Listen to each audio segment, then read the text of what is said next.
guys, magandang gabi, umaga, hapon kung ano oras nyo napanood. Siguraduhin papanoodin mo kasi nangangaling na sauna yan. Kung gusto mo malaman paano mawala ang amoy niyan, makinig at panoodin mabuti.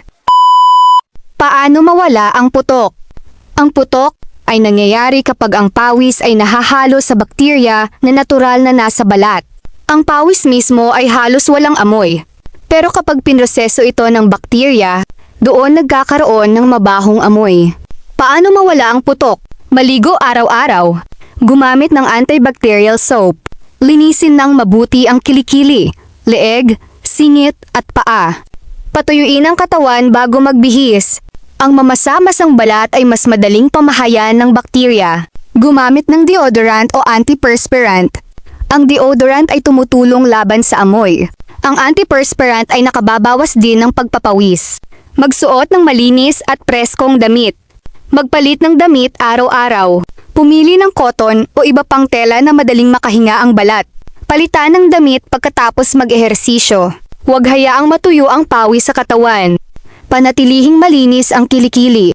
Maaaring putulan o ahitin ang buhok sa kilikili kung gusto mo. Dahil maaaring maipon dito ang pawis at bakterya. Uminom ng sapat na tubig. Nakakatulong ito sa pangkalahatang kalusugan at maaaring makatulong sa amoy ng katawan. Bawasan ang mga pagkaing maaaring magpalakas ng amoy. Halimbawa, bawang, sibuyas at maaanghang na pagkain. 7-day morning at night routine. Umaga, maligo gamit ang antibacterial soap. Patuyuin ng mabuti ang kilikili. Maglagay ng deodorant o antiperspirant. Magsuot ng malinis na damit. Gabi, maligo kung pinagpawisan sa buong araw. Hugasan muli ang kilikili. Patuyuin ng mabuti bago matulog. Kung biglaang lumala ang body odor, hindi nawawala kahit maayos ang kalinisan, o may kasamang pananakit, pantal o kakaibang amoy, magandang magpatingin sa doktor dahil maaaring may ibang sanhi na kailangang gamutin. Kung gusto mo pa malaman kung paano mawawala ito, make sure naka-follow ka sa Facebook page at like at active ka. Marami pa ko i-share sa inyo.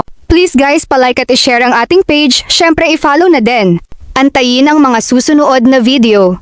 Thank you for watching. Iingat.